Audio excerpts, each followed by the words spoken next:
خۆش هاتنەوە بۆ چاوی واشنگتن. لە پاش ڕاگەیاندنی ئەنجامەکانی هەڵبژاردنەکەی تورکیا یەکێک لە پرسیارە سەرەکیەکان سەبارەت بە دۆزی کوردە لەو وڵاتەدا و بەتایبەتیش لەو ڕوانگەیەوەی بۆ لەمە و دوا سیستمی فەرمانڕەوایەتی تورکیا سیستمێکی سەرۆکایەتیە نەک وەک پێشتر سیستمی پەرلەمانی بێت.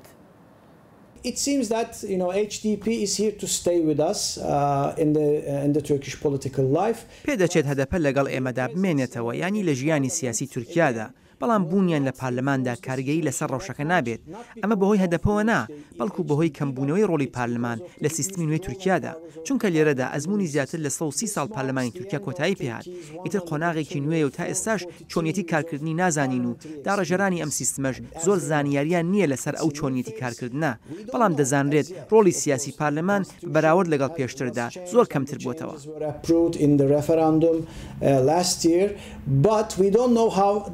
The new system will operate.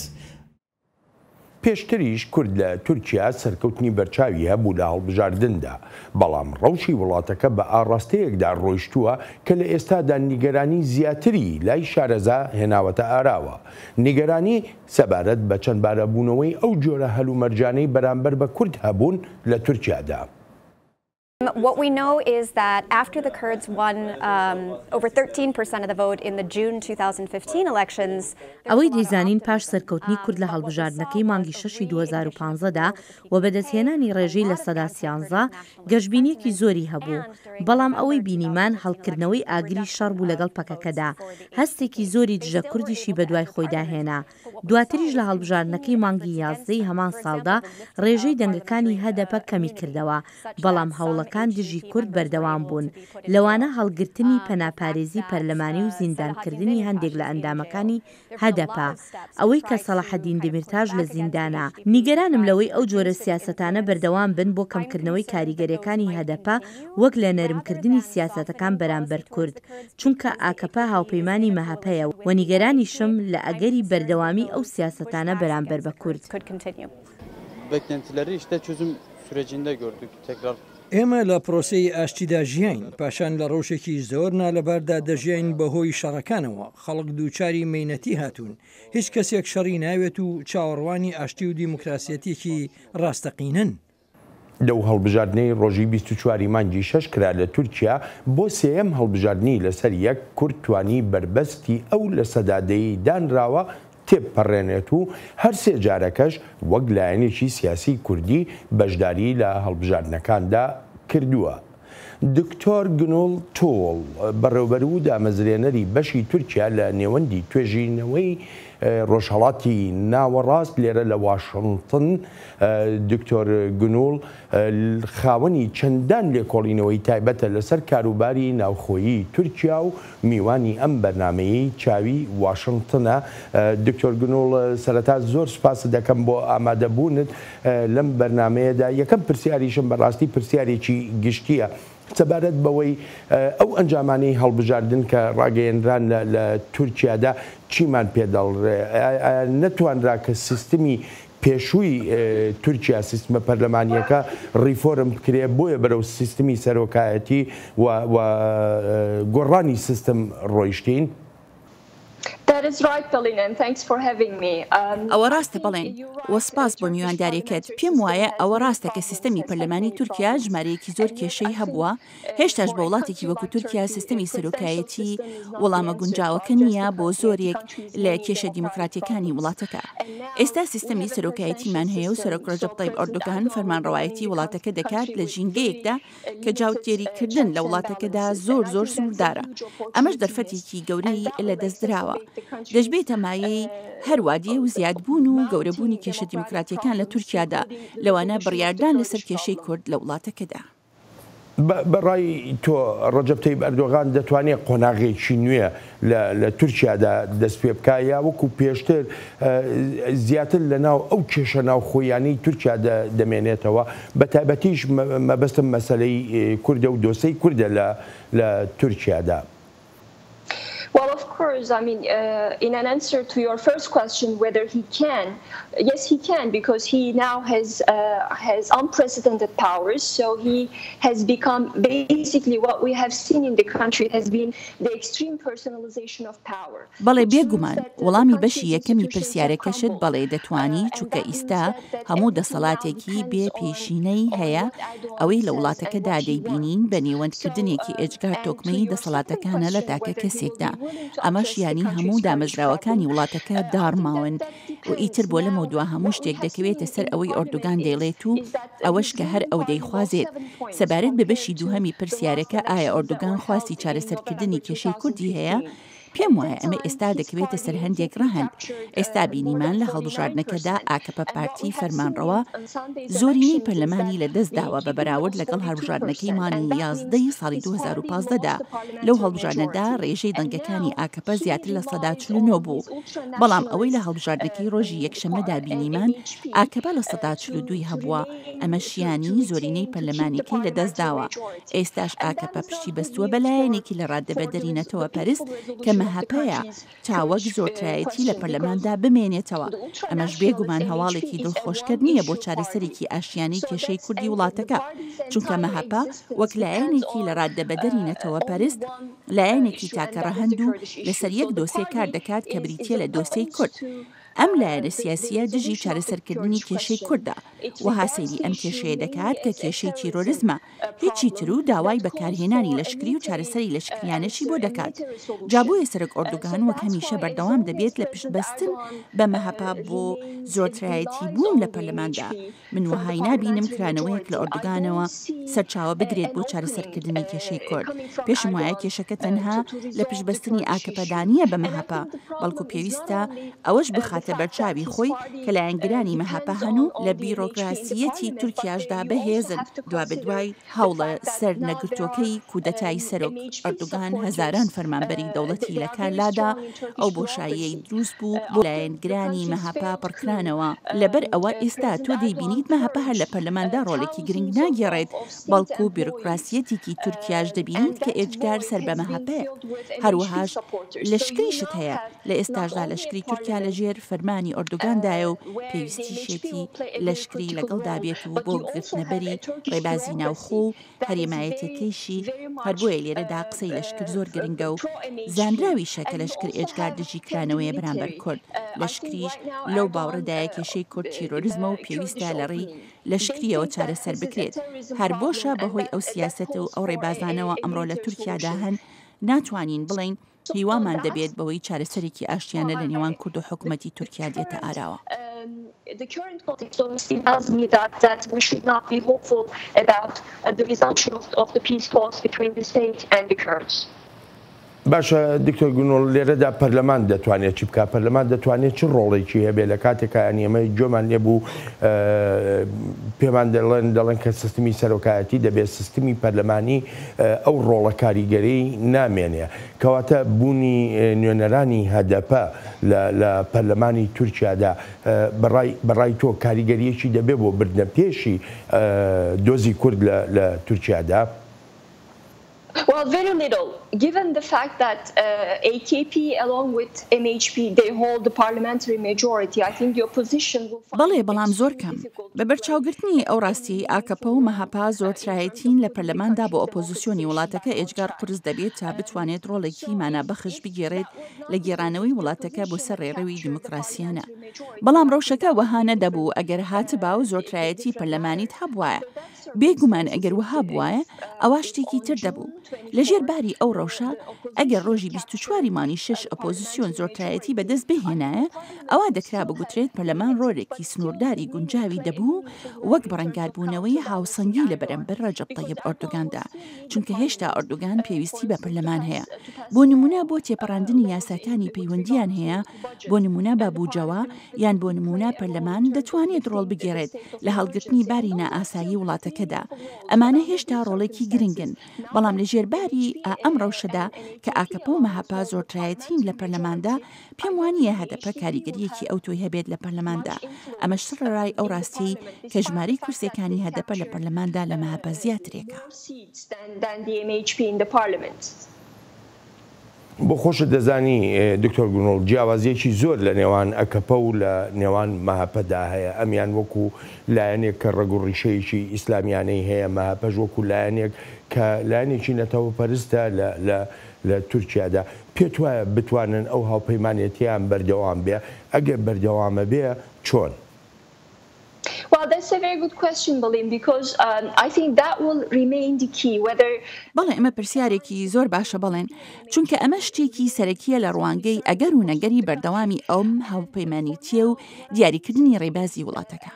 بۆ ئیستا ئەوەی دەیبینم و ئەوەش کە سەرۆکی مەهاپا ڕێک دوای هەڵبژاردن وتی دەوڵەت باخچەلی دەڵێت مەهاپا ڕۆڵێکی سەرەکی دەگیرێت لە سونگەی ڕۆڵی چاودێریکردنەوە لە پەرلەماندا.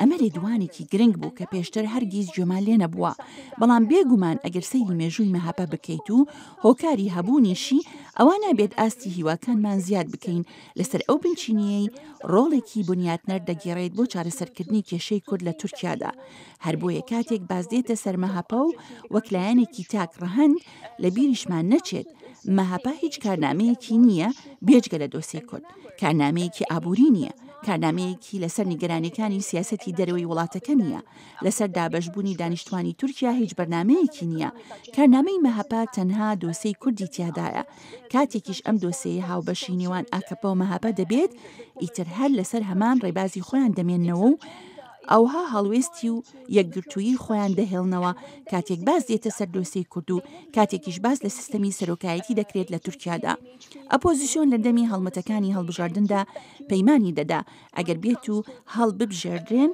ئەوە دەگەڕێنەوە بۆ سیستەمی پەرلەمانی ئەمە هەرگیز جێی بایەخ یان نیگەرانی مەهاپە نەبووە بەڵکو لە ڕاستیدا ئەوەی سەرۆک ئۆردۆگانی گەیاندە دەسەڵات و هێزی داوەتیە و لە 2015ەوە چەنگی خۆی لە دەسەڵات گیر بکات پشتیوانەکەی مەهاپە بووە هەر بۆیە کاتێک دێنە سەر بابەتی گێڕانەوەی تورکیا بۆ سەر ڕێڕەوی دیموکراسیانە یان هێشتنەوەی ئەو ڕەوشەی دژە کورد هەیە لە تورکیادا ئەوە ئاکەپە و مەهاپە پێکرا دەخوازن هاوپەیمانێتیەکەیان بهێڵنەوە و درێژەی پێ بدەن و لەسەر هەمان ئەو سیاسەتانەی خۆشیان بمێنەوە بەڵام دەشێت ئەمەش وە بچرخێت یان گۆڕانکاریەکی بەسەردابێت لەسەر دێسێ بچووکەکان کە هیچ نەبێت لە ئیستادا کاریگەریەکی ئەو تۆی نابێت. In different and maybe more minor issues, but I don't think those will really matter at this point.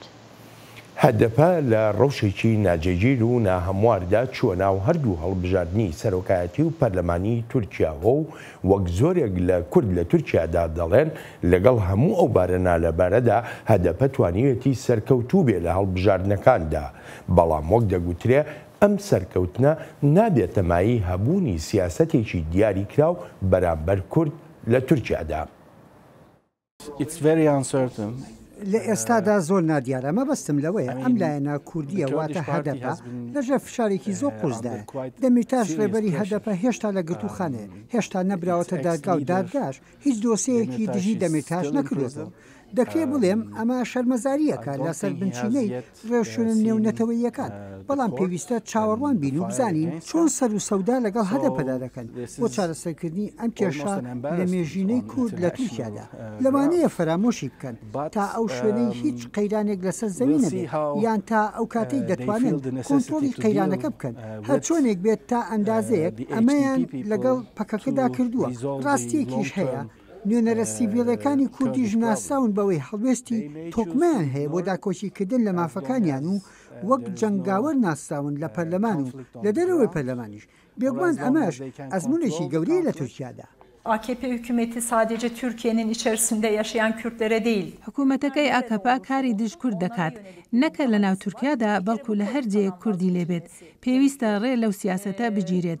Ew dosyeyê Rojava ke bînîman bi heman şêwej bû ême li Türkiye'da. Her heman siyasetîşa bû Efrîn dijî Kurd ke dixwazêt bi aştiyane bijî. ئەمە سیاسەتی حکوومەتەکەی ئەکەپەیە دژی دەستکەوتەکانی کووردە کە حکوومەتی تورکیا پێقایل نییە. لە هەمان دەمیشدا سەرکەوتنی ئاکەپە و ڕەجەب تەیب ئەردۆغانیش بە مانای دەستواڵاییان نایە بۆ هەر جۆرە سیاسەتێکی بۆ لەم و دوا بەرامبەر کورد هەیان بێت و وەک ئاماژەشی پێدەکرێ دەشێت ئاکەپە بکەوێتە ژێر کاریگەریەکی زۆری هاوپەیمانەکەیەوە چونکە نەیتوانیوە زۆرینەی ڕەها بەدەست بهێنێت. So I think what's important to consider is that the AKP did not win an outright پێم وایە ئەوەی پێویستە لە بەرچاو بێت ئەوەیە ئاکەپە زۆرینەی ڕەهای لە پەرلەماندا بەدەست نەهێناوە هەر بۆیە پێویستی بە هاوپەیمانیکردن هەیە لەگەڵ پارتی نەتەوە پەرستی مەهەپەدا وە چونکە مەهەپە پارتێکی نەتەوەی ڕاستڕەوە و بە ئاشکرایی شەڕانگێزانە دژی کورد دەدوێت ئەمە ژیانی لەوانەیە سیاست بەرامبەر بە کورد ئاشتەوایانە نەبێت لەوانەیە هیچ هەوڵێکیش نەبێت بۆ دۆزینەوەی چارەسەریەک بۆ کێشەی کورد و هەروەها درێژەدانیش بێت بە شاڵاوی لەشکری دژی پەکەکە هەر بۆیە شێوازی هاوپەیمانێتەکەی ئاکەپە و مەهەپە لێرەدا گرنگی خۆی هەیە بەڵام لە بیرمان نەچێت تێپەڕاندنی ڕێژەی لە سەدادە لەلایەن هەدەپەوە هەنگاوێکی گرنگە کە بتوانێت بوونی لە پەرلەماندا هەبێت. دکتۆر گنۆڵ لە زۆر بارداوەکو زۆرێک لە شیکەرەوە ئاماژەی پێدەکەن لەم قۆناغە نوێی تورکیادا ئەگەری شەڕ درێژەی هەیە لەوانەیە شەڕەکان نەکرد لە ناو تورکیادا بەرامبەر بە تایبەتیش پارتی کرێکارانی کوردستان بەڵکو لە سووریا و لە ناو هەرێمی کوردستانی عێراقیشدا بەردەوام بێ. ئەگەر شەڕ درێژەی کێشە بەڕای تۆ کۆمەڵگەی تورکی کە لە دابەشبوونێکی زۆردا دەژی چ جۆرە هەڵوێستێکی دەبێت بەرامبەر بۆ حکوومەتەی ڕەجەب تەیب ئەردۆغان؟ Well, Balin, I think you have to دەزانی بەڵێن لێرەدا پێویستە ئەو ڕاستیە بزانین کە بۆچی ڕەجەب تەیب ئەردۆغان ئەو هەموو دەنگەی بەدەست هێناوە و ئەو هەموو پشتیوانیە شکرا لەناو کۆمەڵگەی تورکیادا هاوکاتی کردە لەشکرەکانی تورکیا بۆ سەر شاری ئەفرین لە سووریادا. هۆکارە سەرەکیەکەش دەگەڕێتەوە بۆ ئەو هەستە زۆرەی بێزاری بەرامبەر بە دۆسەی کورد هەیە. هەستی دژە کورد لە ناو کۆمەڵگەی تورکیادا زۆر بەهێزە. هەستی نەتەوە پەرستی تورکیشی تیادا هەروادێ و زیاتر دەبێت. ئەمەش بێگومان پێمان دەڵێت چەندێک قرس دەبێت بۆ حکوومەت تا دەست بکاتەوە بە وتوێژەکانی ئاشتەوایی. جا لەسەر بنچینەی ئەنجامەکانی هەڵبژاردن و هەروەها ئەو ڕاوەرگرتنە گشتیانی لە ماوەی ڕابردوودا کراون ئەوە دەتوانین وها مەزەندە بکەین کە خەڵق لە تورکیا یان با بڵێم زۆربەی خەڵق سیاسەتی لەشکریانەی حکوومەتیان بەلاوە پەسەندا دژ بە دۆسەی کورد. جا ئیستا پرسیارەکە لەوەدایە ئایا دەتوانرێت درێژەی پێ بدرێت و بەردەوام بێت؟ من بۆ خۆم پێم وان نییە بەردەوامی هەبێت و لە کۆتاییدا ناکرێت هەر بەردەوام بێت چونکە تورکیا بۆ چەندان ساڵە ئەم شەڕە دەکات دەیان ساڵە لەم شەڕدایە لە ئێستادا ڕوونە کە مەسەلەکە پێویستی بە ڕێبازێکی جیاواز هەیە ناتوانێت تەنها لە ڕێگەی لەشکریەوە ئەم کێشەیە چارەسەر بکەیت بەڵام ئایا حکوومەت دەستەبژێری دەسەڵات دەگەنە ئەو بەرئەنجامە هێشتا ڕوون نییە پێشم وایە هێشتا وەها دەزانن کە پاڵپشتیان هەیە هەرچۆنێک بێت ئەوەی جێی سەرنجە پارتی فەرمانڕەوای تورکیا پێی دەچێت دەنگەکانی لە ناوچەی کوردنشینەکانی وڵاتەکەشدا زیاد بوو بێت هەر بۆیەش بیرکردنەوەکە لە ناو بازنەکانی حکوومەتدا بەو شێوەیە کە بەرهەمی دەبێت پێویستەوەها سیر بکرێت ئەوەی تورکیا بەردەوام بێت لەم کردە قورسە لە شکریانەدا پشتیوانی خەڵقی هەیە و هەروەها هی کوردیش لە ناوچەکانیاندا و ئەوەشمان بیر نەچێت کە حکوومەتیش دەڵێت ئەنجامەکانی هەڵبژاردن ئەو پشتیوانیە نیشان دەدەن هەرچەندە لە ناو کورد و لە ناو لیبراڵەکانیشدا دەنگی ناڕزایی هەن و دەخوازن حکوومەت ڕێگە چارەیەکی ئاشتیانەی درێژخایەن بۆ کێشەی کورد بدۆزێتەوە ئەوانەی تریش پشتیوانی لەم ڕێبازەی ئیستای حکوومەتی تورکیا دەکەن. A long-lasting peaceful solution, but other than that, I think the majority will support the government's current approach. بەڕای تۆ کورد دەتوانێت ببێتە هاوپەیمانی جاپە و لەگەڵ لایەنەکانی تریشە لایەنە بچووکەکانی تریشدا تا بتوانێت یعنی هەر هیچ نەبێت لە بەرامبەر ئەو سیاسەتانەی ئەکەپە یا تەنانەت مەهەپەش بوەستێتەوە. Well, another thing that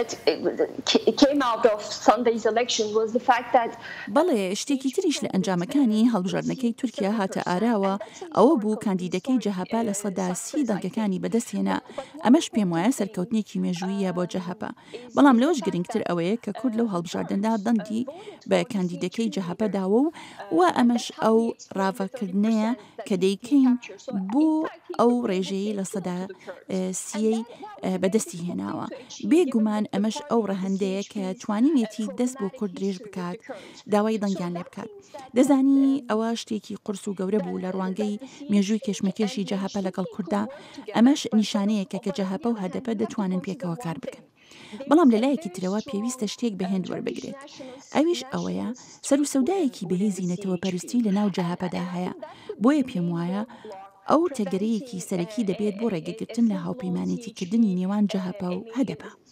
محرم اینجا کاندیدەکەی جەهاپە یەک ڕۆژ پاش هەڵبژاردن وتی جەهاپە هەرگیز داوای ئازادکردنی سەلاحەدین دەمرتاشی نەکردووە. پاش ئەو داوایی جەهاپە لە کوردی کرد کە پەرەسەندنێکی ئەرینی بوو بۆ دیموکراسی تورکیا. بۆ من ئەوە ئاماژەیەکە بۆ پاشگەزبوونەوەی جەهاپە بۆ ڕێبازە باوەنەتەوە پەرستیەکەی خۆی لە تورکیادا. جا ئەمە سەختیەکەی کەوەها دەکات کە دەبێت هاوسەنگیەک ڕابگیرێت. ئەمە هاوسەنگیەکی زۆر قورس دەبێت بۆ دروستکردن. لە لایەکەوە تێگەیشتن هەیە بۆ هاوڕایی لە ناو دەستبژێری جەهاپەدا بۆ هەنابردن بۆ کورد. بەڵام لە لایەکی تریشەوە ئەوانەتان کە بڕوایان وایە هەستێکی زۆری نەتەوە پەرستی هەیە لە ناو جەهاپەدا. هەر بۆیە کارێکی قورس دەبێت بۆ گەیشتن بە هاوسەنگی لە ناو سەرکردایەتی جەهاپەدا. That in fact the party can appeal to the Kurds, but on the other hand you have others who believe that there is a very strong Turkish nationalist sentiment within the party. So I think it's going to be a very difficult balance to strike for the CHP leadership.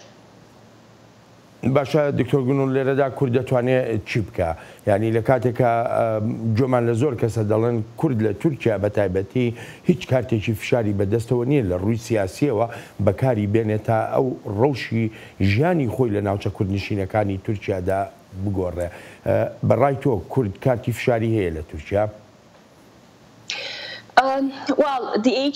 بەڵێ هەدەپا وەکو پێی دەچێت هەندێک دڵنی لە دەستدا بێت لە ناوچە کوردنشینەکانی تورکیادا کە دەشێت پەیوەندی هەبێت بە کاریگەری ئەو بارە نایاساییەی لە تورکیادا ڕاگەیاندراوە لەسەر ئەو ناوچەیە.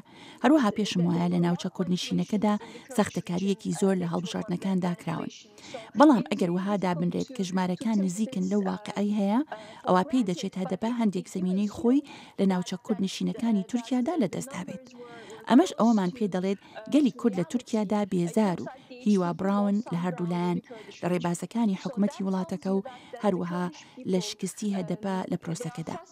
هەڕێک وەها دیارە کە خەڵق لە ناوچە کوردنشینەکاندا بەڕاستی ئاشتیان دەوێت. وەلێ لەلایەکی ترەوە پێم وایە سیاسەتمەدارانی کورد و بزوتنەوەی سیاسی کورد لە تورکیادا دەچێتە قۆناغێکی زۆر قورسەوە بەهۆی هاوپەیمانەتی ئاکەپە و مەهەپە بەهۆی ڕاستی ئەوەی دیاردەی نەتەوە پەرستی تورک لە بەرزبوونەوەدایە. هەروەها بەهۆی ئەوەش کە ئێستا سیستەمی تورکیا گۆڕاوە بۆ سیستەمی فەرمانڕەوایەتی تاکەکەس. جا ئەمانە گرفت و سەختیەکی زۆرن بۆ نەک هەر تەنها بۆ سەرانسەری وڵاتەکە بەڵکو بە تایبەتیش بۆ بزوتنەوەی سیاسی کورد لە تورکیادا. هەر لەبەر ئەمانەش دەیبینین جێگەیەکی ئەو تۆی نییە بۆ مانۆڕکردن. هەروەهاش باڵادەستیەکی ئەو تۆی نییە بۆ کۆنتڕۆڵکردنی حکوومەت. جا پێم وایە باشترین ڕێگا بۆ بزوتنەوەی سیاسی کورد لە تورکیادا هاوکاریکردنی ڕێخستنی کاروبارەکانێتی لەگەڵ لایەنەکانی تری ئۆپۆزیسیۆندا. بەڕاستیش پێم وایە هەر هیچ نەبێت لە ئێستادا پێویستە هەر ئاوەها بکات و هەروەهاش بەردەوام بوون لە داواکردن و ڕاکێشانی خەڵقی تر نەکە لە ناو کووردا بەڵکو لە ناو سەرانسەری تورکیادا واتە لە دەروی بازنەی کوردیەکانی هەڵبژاردنەوە. بەلای منیشەوە ئەمە باشترین ڕێگەیە کە بۆ هەدەپە. هەندێک لە سەرچاوەکان ئاماژە بە دابەشبوونی دەنگدەرانی کورد دەکەن لە تورکیادا. ئەمەش بە یەکێک لە هۆکارەکان دەزانن کە ئاکەپە توانیوێتی ڕێژەیەکی بەرچاوی دەنگی کورد لە ناوچە کوردنشینەکانی تورکیادا بەدەست بێنێت. I think we have to recognize that there are two types of Kurdish electorate. پێم وایە پێویستە دان بۆوە دابنین کە دوو جۆرە دەنگدەری کورد هەیە. دەنگدەرێکی کۆنەپارێزی باو هەیە پێشتر و لەم هەڵبژاردنەشدا دەنگیان بە ئاکەپێ داوە و هەروەها ئەو دەنگدەرە کوردانەش هەن پشتیوانی هەدەپەیان کردووە. بەڵام لە مەودای دووردا نەک لە 1-2 ساڵی داهاتوودا لە مەودایکی دووردا ئەگەر سەلاحەدین دمرتاژ وەک سیاسیەک وێنای خۆی بەڕاستی و بە دڵنیایی سەرماندی کە سربەخۆیە لە پارتی کرێکارانی کوردستان و وابەستەی کارنامەیەکی لیبراڵ بێت وەک ئەوەی لە هەڵبژاردنەکانی 2015 و ئەمەی مانگی ڕابردووشدا کردی ئەوە دەشێت پشتیوانی زیاتری دەنگدەران لە دەرەوەی دەنگدەرانی کوردیش بەدەست بێنێت. دابەشبوونی دەنگی کورد هەر تەنها لە نێوان ئاکەپە و هەدەپەدا نەبووە بەڵکو وەک دەگوترێ بەشێکی دەنگدەرانی کوردیش لەبەر فاکتەری ناوخۆیی بێت یان دەرێکی بڕیاری بایکۆتکردنی دەنگدانەکەیان کردبوو. دکتۆر گنوڵ بەڕای تۆ سەلاحەدین دەمیرتاژ یا هەدەپە دەتوانن چ جۆرە سیاسەتێک بگرنە بەر چ جۆرە ڕێبازێکیان هەبێ تا بتوانرێ ئەو متمانەی کە پێویستە لە ناو هەموو تورکیادا بەدەستی بێنێ؟ I think the elections on Sunday paved the way for more cooperation. Again, as I stated earlier, it's not going to be easy because there are the historical problems. پێم وایە هەڵبژاردنەکەی ڕۆژی یەکشەممەی تورکیا زمینەیەکی بۆ هاوکاریکردنێکی زیاتر ڕەخساند. هەروەک پێشتریش باسم کرد ئەمە کارێکی ئاسان نابێت چونکە زۆر کێشە و ئالۆزی هەن ڕوبەڕووی هەردوو کۆمەڵگەی تورک و کوردیش دەبنەوە. بەڵام لێرەدا شتێک هەیە بنیاد بنرێت. ئەو ناجێگیریەی لە نێوان هەدەپە و جەهەپەدا هەیە ئەوە نیشان دەدات کە دەشێت هەندێک جێگە بۆ جموجۆڵی سیاسی مابنەوە بۆ هەردوو لایەن ینی بۆ جەهەپە و بۆ هەدەپەش. جا لێرەدا گرنگترین شت بۆ هەدەپە دڵنیایی بوون و دڵنیاییدانە بەوەی خۆی لە پارتی کرێکاران دوور بخاتەوە. دەشزانم ئەوە ئەرکێکی قورس و گرانە بەجێ بگەیەنرێت بەڵام پێشم وایە گرنگە هەدەپا بخوازێت شوێنی زیاتری بۆ جموجۆڵی سیاسی هەبێت لە وڵاتێکدا کە هەروادیە و هەستی نەتەوەیی پەرستی تێدا زیاد دەکات. ئەمە یەکەمیان خاڵی دووهەمیش ئەوەیە بۆ نمونە ساڵی 2015دا هەدەپە توانی بربەستی لە سەدادا تێپەڕێنێت. ئەمە شتێکی مێژوویی بوو کە ڕێژەی لە سەدا 13 بەدەستهێنا. وانەی وەرگێڕانیش لەو ئەزمونەوە ئەوە بوو کە هەدەپە دەتوانێت خۆی وەکلایەنێکی چەپ بناسیێنێت و ئەو جۆرە لایەنە چەپەی کە بتوانێت بچێتە ناو لیبرارەکان و ئەوانش کە لە ژێر فەرمانڕەوایەتی ئاکەپەدا فرامۆش کرابوون یانی نەک هەرتەنها لە ناو کووردا بمێنێتەوە. هەر بۆیە پێم وایە ئەگەر هەدەپا کارنامەی خۆی فراوان بکات و خۆی وەکلایەنێک بناسیێنێت کە دەتوانێت ڕۆڵێکی ئەرینی و بنیادنەر بگێڕێت لە بواری دیموکراسی وڵاتەکەدا ئەگەر وها بکات ئەوە دەبێت پەیامە ڕاست و دروستەکەی بۆ ڕۆژئاوای تورکیا کە نیوەندی هەستی نەتەوەپەرستی وڵاتەکەیە. پێم وایە پێویستە هەدەپە کار لەسەر وێناوی خۆی بکات وەکلایەنێکی تەواو کوردی ئەوە خۆشی لە پارتی کرێکارانی کوردستان دوور بخاتەوە.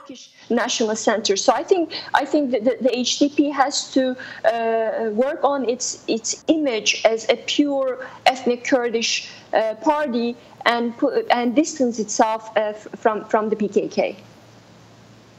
ئەمە بۆ کورد ئەی چی لە ئەکەپە پێویستە بیکا وەکو هەنگاوێک بەرامبەر باشترکردنی دۆزی کورد لەو وڵاتەدا پێت وایە ڕەجەب تەیب ئەردۆغان یا تەنانەت ئەکەپە یا پەرلەمانی تورکیا ڕۆژێ لە ڕۆژان بگەنە ئەو بڕیارەی یاسای دژە تێرۆر لە وڵاتەکەیە دژ بە کورد بەکار نێنرێت چونکە کوردەکان ئەوانەی کە گیراون ئێستا لە زینداندان یا دەست بەسەرن یا دوورخراونەتەوە هەر هەمووی بە شێوەیە لە شێوەکان بە یاسای دژە تێرۆر ڕەوایی دراوە بۆ بڕیارانەی کە دژیان دراوە.